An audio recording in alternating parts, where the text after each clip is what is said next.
Cast is now starting. All attendees are in listen-only mode. Good morning, everybody. Good crack-a-noon to our friends on the East Coast. I'm Todd Obert of Productive Corporation. Joined here with me virtually is Andre Ionescu of Bitdefender, and he is going to talk about the anatomy of a breach.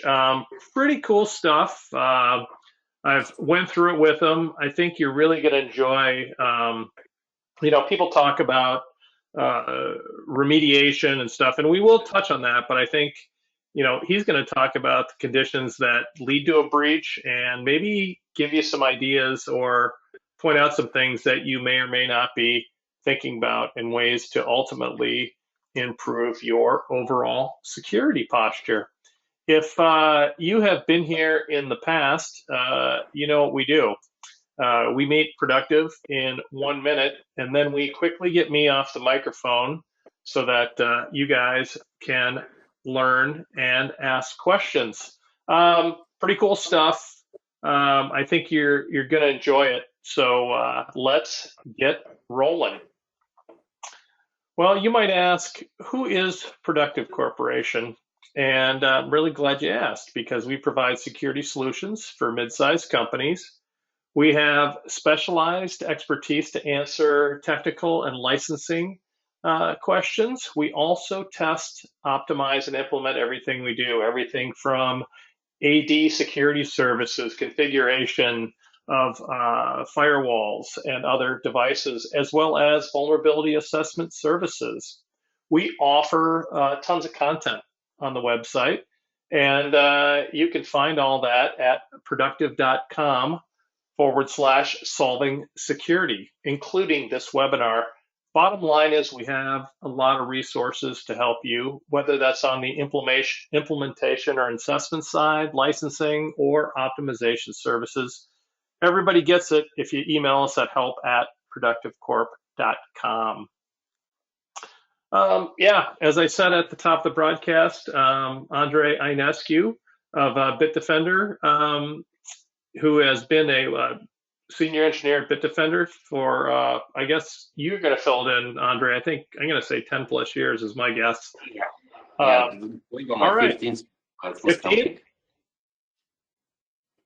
And so he's going to be hopping on and talking about this. So let's give a warm virtual round of applause to Andre Ionescu.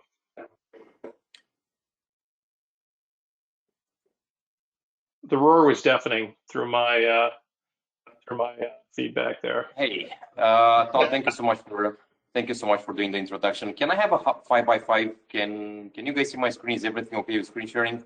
Looks great. Looks great. Okay, guys, good morning. Thank you so much for being here. I sure appreciate. And again, Todd, thank you so much for organizing this one. We appreciate the partnership. My name is Andre Ionescu. I'm one of the security architects for Bitdefender. Again, I might be a bit biased on Bitdefender. I do work for those guys for 15 years, but again, who's counting?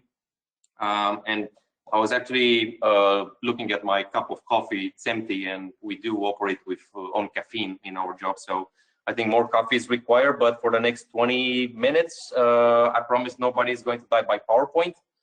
And I think we can get going. So I'm sure super thrilled for being here, and really appreciate everyone's time to looking at this webinar. Now, again, I don't have that many slides, to be honest with you, and this is not going to be a why buy Bitdefender webinar. We're going to present this one in a fashion that we're telling organizations what are usually the best approaches for doing security and what are the most common gaps in their defenses, that from what we've seen working with customers across the US and Asia Pacific. We're also going to talk about a specific attack scenario into this webinar. Most of the organization are going to get breached through a phishing campaign. This is the most common method for attackers and affiliates for breaching organizations. And I always tell my customers, because I'm in a position to work with the largest customers in the globe, from manufacturing to space to military to governments to banking across the central US region. But I also have the opportunity for the last 2 years to work with some of the smaller organizations, for example, customers in Australia, New Zealand, Tasmania, and we always see this particular approach that, hey, we're a small organization, attackers are not interested in our data, we're too small, we're a small fish in the pond. Most of the attackers are going to go for large organization. That might be somehow true. Of course, attackers do want to exfiltrate data from large organizations, but they always start to small organizations due to this alliance and partnership that small organizations have with the largest one. They always go for the smaller fish. They always go to the smaller organization. They know that those smaller companies, they don't have enough technical resources or they don't have enough expertise to secure their business. And once that particular business, smaller organization is breached, they pivot to a larger organization because, again, due to this alliance. So we're going to talk about the phishing campaign. We do have a couple of users here that we're going to discuss into this attack scenario. So just regular phishing campaign. Again, attackers are trying to do their own due diligence before sending this crafted email to organizations. They're going to look at what's available or either on the dark web through different kinds of database dumps, or they're going to see exactly what information is exposed readily on the internet. Not a big fan for, again, getting company pictures from LinkedIn, but on LinkedIn and using just Google Foo, you can actually get so much information about legit organizations. You can get badges, passwords sometimes, user information, email addresses. Just doing some quick search about your organization, you will be able to find so many things that is available out there. So before those attackers are using this phishing campaign, they're going to do an OSINT, trying to gather as much information as possible about your organization, and then trying to craft those custom emails, sending them over and see who's going to buy them. Now, for this particular scenario, well, again, we have 3 users, 2 on regular endpoints, 1 on a mobile device. Emails are actually the same, but due to the nature of their infrastructure, again, not everything is going to detonate on a specific platform. Again, there can be some crafted malware that is going to touch only on Windows endpoints or Android devices, yada, yada, yada. Again, everything is not going to work exactly the same due to the nature of the operating system or the device that is going to be used by users, right? So 3 users here, Alex, Nestor, and Johan, from different parts of the globe.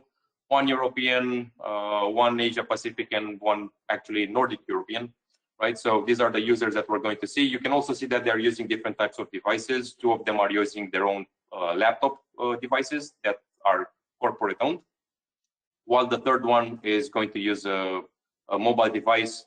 Doesn't matter, to be honest, what's the operating system. He's just going to get a phishing SMS, right? And we're going to see what's available out there. So first one, we're going to go with the Nordic user, Johan. It's going to get phishing text message on his mobile device. Usually pretty common. A couple of years ago, it was the IRS telling people that you owe them a lot of money. That's nowadays a lot of the emails, a lot of the text messages, especially what I'm receiving is the people that are trying to hire me for $1,000 for every 3 hours, right? So these are the most common ones that you're going to get as a text message. Click on this link so they can actually get you paid. Now, so Johan clicks on that particular link.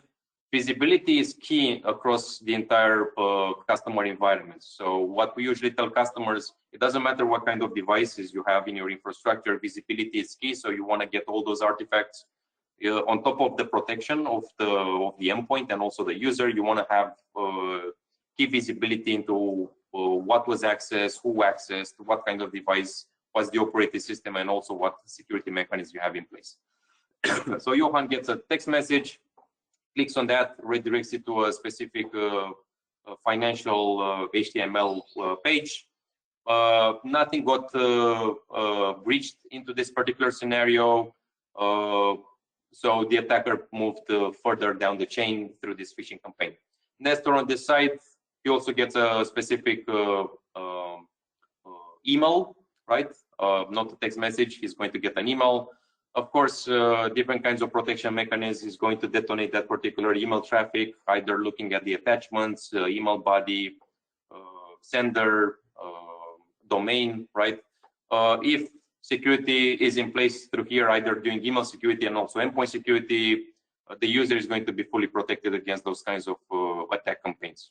Alex, on the other hand, he is a different user. So he gets the same email, but this time Alex didn't have all the protection mechanism in place, or they weren't properly configured, not all the modules installed.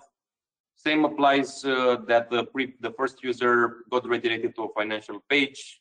What Alex actually done, he tried to log in with his credentials. Very common into this scenario, attackers are trying to clone different kinds of banking websites. Again, that's not the legit Wells Fargo banking website of Bank of America, but looks very similar to what the user is actually known to use, right? So he punched in the credentials, nothing happens into his scenario, but again, now the credentials are actually leaked on the dark web. What attackers will be able to do, because Alex dumped his credentials, he is also one of the users that have access to a cloud environment. He is not the main admin of that tenant. Into our example, we're using Azure Cloud here, but again, any other clouds are susceptible to those particular attack techniques, Amazon Web Services, GCP, and others. But Alex, part of his daily operations, he has access to a small niche part of that Azure tenant. Again, he's not the main admin, but he does have access to a couple of either APIs or resources that Alex needs to do to query reports and spin up some cloud resources. So into this particular scenario, Alex has a limited resource to a resource backup, which is actually an account that provides him a request for APIs in order to aggregate reports or to get different kinds of workflows for his daily operations. Now, with his leaked account, as we always mention, visibility is key into how attackers pivot inside the customer environment. The attacker is able to elevate permissions. So now the user, the limited user through his leaked credentials, the admin now, this particular attacker, can have access to that the same API resource that Alex had access to, but he is able, through different kinds of vulnerabilities into cloud providers or misconfiguration. I wouldn't call them vulnerabilities. It's not an application there. It's just a misconfiguration in cloud providers. The attacker is able to elevate his privileges and also created additional components into that Azure tenant. Right? Hey, Andre? Same as before. Oh, go for it, Todd. Yeah, how do you know your cloud provider is up to date or that they aren't vulnerable? Oh, absolutely. There are different kinds of tooling out there. So most of the cloud providers issue a set of guidelines or best practices. For example, Amazon Web Services have one which is called the AWS Well Architectured Framework. So it's a set of guidelines which you can actually go from top to bottom. Hey, do you have MFA to FA?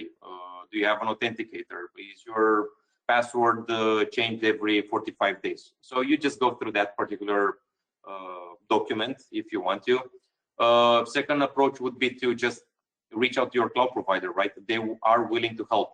Some of this might be a paid service through professional services, or reach out to your partner and vendor, right? They will be willing to help. Sometimes it's going to be just a free service that the partner or the customer, the provider is going to provide to you, just making sure that your business is fully protected. Last but not least, there are cloud security posture management tools out there. Bitdefender does provide one where we synchronize Bitdefender components with all the cloud providers out there. So we use the 4 or 5 big ones, Azure Cloud, GCP, which is Google Cloud, AWS, Amazon Web Services, Alibaba, and I think another one from Asia Pacific, I don't remember right now. But 3 main European and US cloud providers and 2 large ones from Asia Pacific.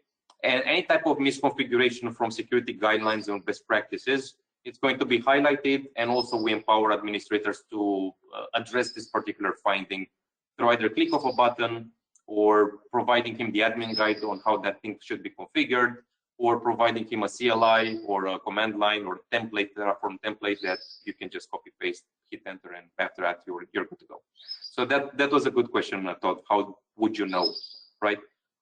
Again, without reaching to partners, that like you guys or Bitdefender, or reach out directly to the cloud provider, which provides you the architecture, infrastructure, or using those CSPM tooling out there, cloud security posture management.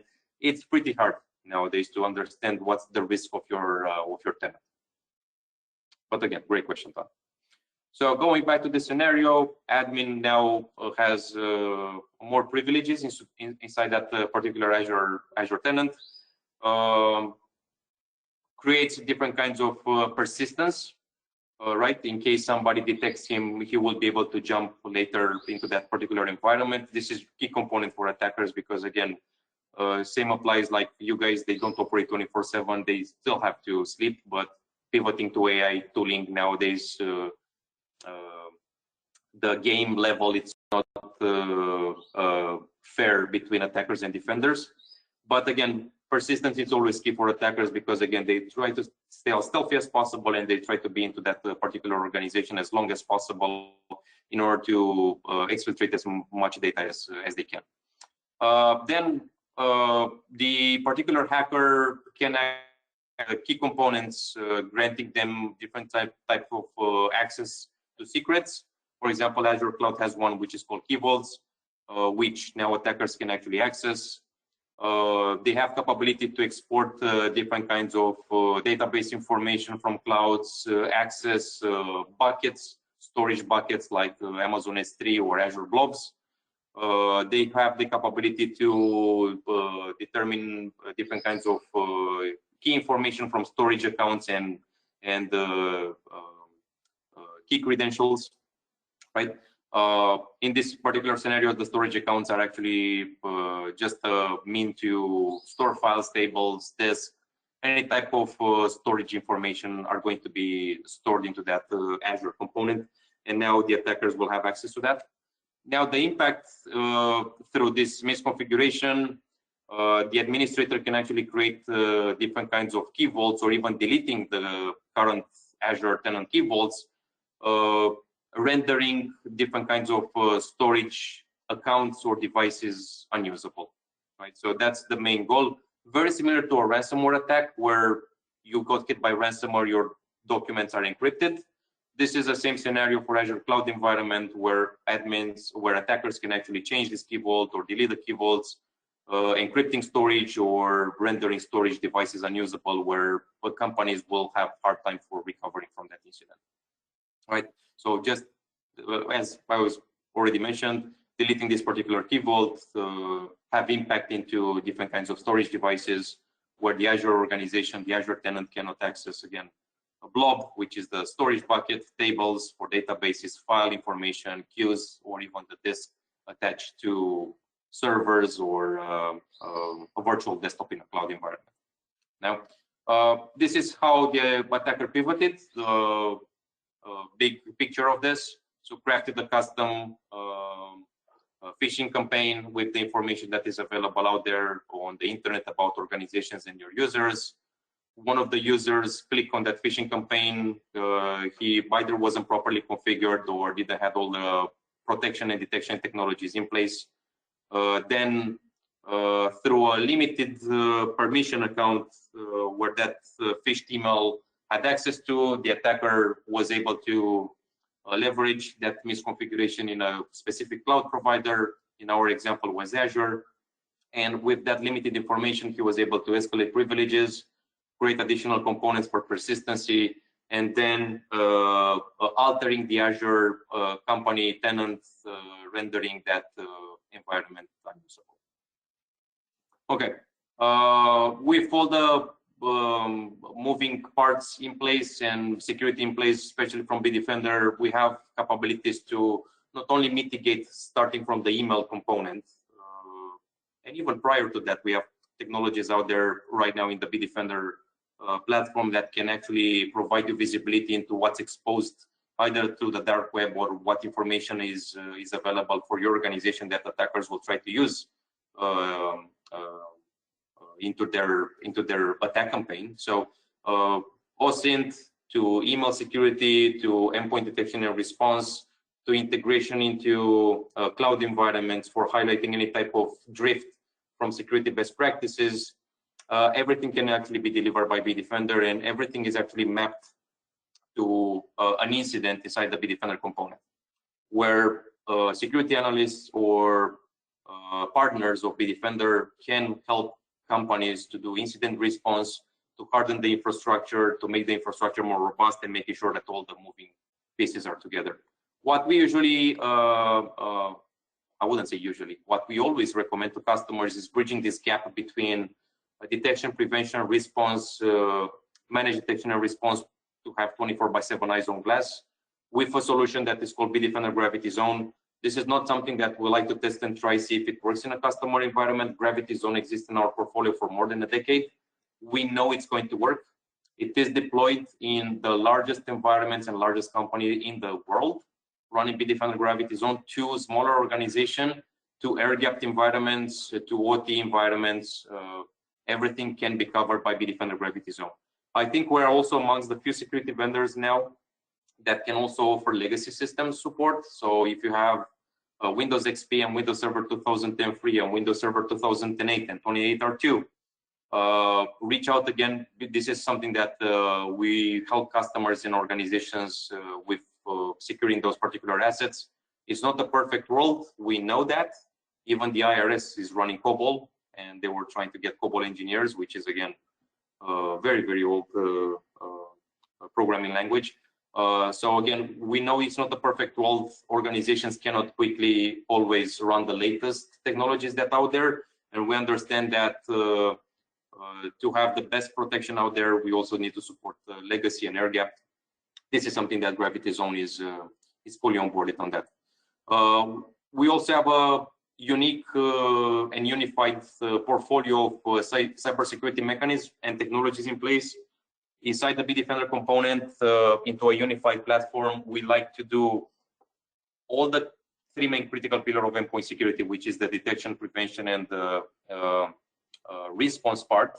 But we also augmented through the last years, we also augmented our security mechanism and technologies to hardening information, making sure that the users and attackers understand what's the risk that exists in their cloud tenant, or in their endpoint tenant, or in the server tenant, or on the mobile tenant, and what are the gaps into their defenses, and how this aligns to their compliance or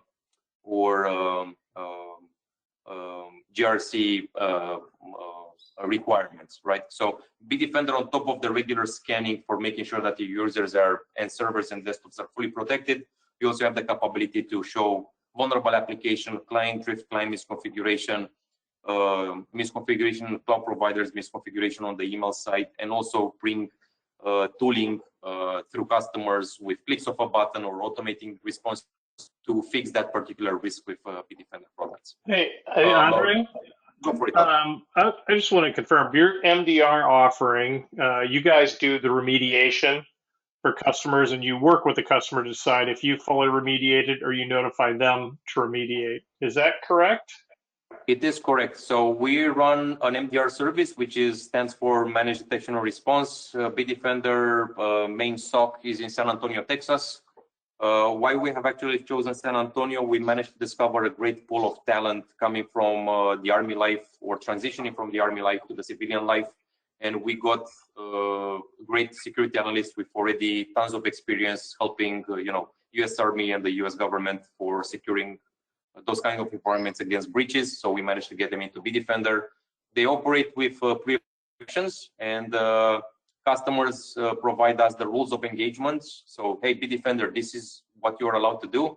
We have all the capabilities in place to quarantine files, to put a firewall rule, to block a connection, to block a website, to force a password credential reset, to issue recommendations to customers like, hey, Mr. Customer, have you seen this misconfiguration? Have you patched on this vulnerable application that exists in your infrastructure? There is one thing that our MDR doesn't like to do entirely. It's we're providing customer visibility into missing patches, but we don't like to patch ourselves customer environments due to dependencies that probably we're not aware of. So yeah, so you don't want to patch for that for your customer, our customer, because you don't know everything about that environment. Absolutely. And again, we're going to notify customers like, hey, Mr. Customer, your database is vulnerable to this attack technique or has 3 CVs from the NIST database. We have capabilities into Bitdefender tooling to help customers deploying patches into a manual or automated fashion. But this is also something that MDR is going to highlight to customers, but we don't like to do patching due to dependencies that we're probably not aware of. Nice. No, that's great. And then I don't know, are we able to talk about Phaser yet, or is that about to be launched? No, and we're always an innovating company. So a lot of our revenue goes back to R&D. And I always tell my customers, like, we're in a good position. We don't have any loans to pay. There is no Series A, B, C, D that we went through. We grew up organically. We created cool technologies for the first 10 years of Bitdefender, and even more than 200 competitors of Bitdefender or alliances are running Bitdefender in the back end. Some customers are not aware that they run those Bitdefender components. They see the different agent running on their system. Other customers are aware that they run one or multiple technologies for Bitdefender. So we're always innovating. We're always bringing more technologies to the market. Recently, we've added 2 additional components. One is called the ESM, External Attack Surface Management, going back to providing customers information about what's available out there before attackers are breaching their organization, right? Information about different kinds of services exposed to the internet, or different kinds of leaked accounts, or type of certificates that are available before, again, attackers are breaching the company. And the second component is the Bitdefender Phaser component, which profiles user and user behavior and understand exactly what should be allowed into that specific department. So, for example, if you're the school nurse to the elementary school in Texas, right, and you never run PowerShell in your life, and you shouldn't run PowerShell, you're just a school nurse, right? You're supposed to run 3, 4, 5 different applications from the education sector, right? But now Bitdefender determines like, hey, this is the school nurse and she tries to run PowerShell and tries to run Who Am I and tries to run different CMD commands. This is going to automatically get blocked, right? This is not a normal behavior for somebody from the school nurse, somebody from the HR department, somebody from the marketing department. So we understand exactly what are the common applications based on that user and the user profile and the department that the user is part of, and everything else is going to get blocked.